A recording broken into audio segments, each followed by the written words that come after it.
Hola, buen día. En este video, mis compañeras Antor Pérez Jocelyn, Aguirre Huitzil Laura y Valeria Centeno y su servidora Aline Desiree González Herrera, vamos a hablar acerca de la definición de monismo y dualismo. Tenemos con el concepto de monismo. Jocelyn, ¿qué es el monismo? El monismo en el derecho internacional público son las leyes internacionales y nacionales que son parte de un conjunto de reglas. En este caso, México es un país monista. Entonces, Aline, ¿qué pasa si hay un conflicto entre la ley nacional y la ley internacional?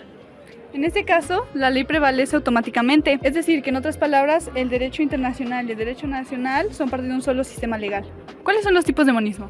Bueno, aquí existen tres tipos de monismo: el materialista, el idealista y el neutral. El materialista considera que todo se reduce a la materia y a la energía, y el idealista afirma que la realidad es mental o espiritual. ¿Sabes cuál es el monismo neutral? El monismo neutral propone una realidad única que no puede ser clasificada como mental o espiritual. Con lo dicho anteriormente, es importante conocer cuáles son los orígenes del monismo.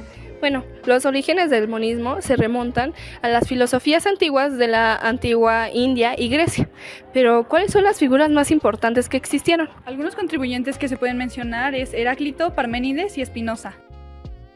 La diferenciación entre los tipos de monismo se distingue entre dos variantes principales.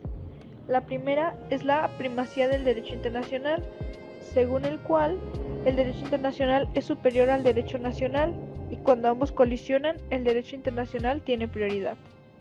Mientras que el segundo, que es la primacía del derecho nacional, sostiene que el derecho nacional es más importante que el derecho internacional y cuando ambos chocan, el derecho nacional toma precedencia. A su vez se tiene un control constitucional, el cual contiene la aplicabilidad y eficacia del derecho internacional, donde se examina en relación con el derecho nacional, especialmente en contextos donde se discute la constitucionalidad de los tratados. Con respecto a la incorporación de los tratados, nos dicen que las normas contenidas en los tratados internacionales deben ser incorporadas al derecho nacional para tener fuerza legal.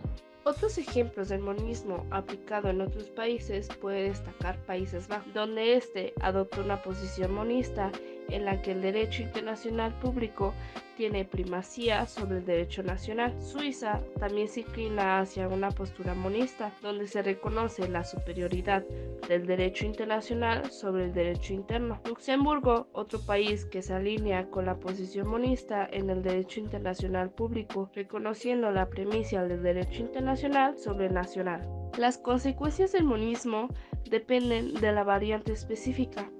El monismo puede llevar a resultados como la variación temporal de normas internas contrarias al derecho internacional o la obligación del juez interno a aplicar la norma nacional, incluso si ésta contradice el derecho internacional. Pero, ¿qué es el dualismo? En el dualismo, sus principales exponentes son el alemán Henry Streppel y el italiano Dionisio Ancelotti, quienes estuvieron que el derecho internacional y el derecho interno son ordenamientos jurídicos autónomos e independientes.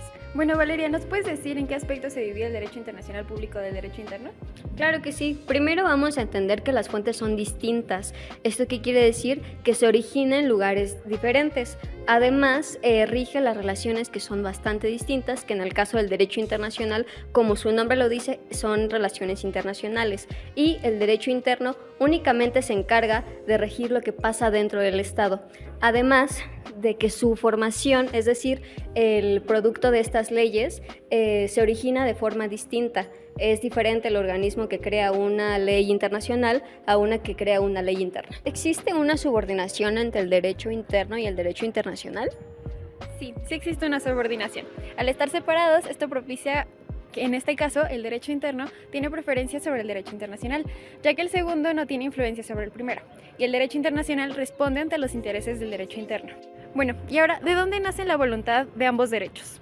¿Nos podrías explicar, por favor? Bueno, primero, esto es una cuestión bastante complicada, puesto que dentro del derecho internacional no hay una organización que obligue a los estados a cumplir con lo que se pone en los tratados internacionales o en cualquier acuerdo.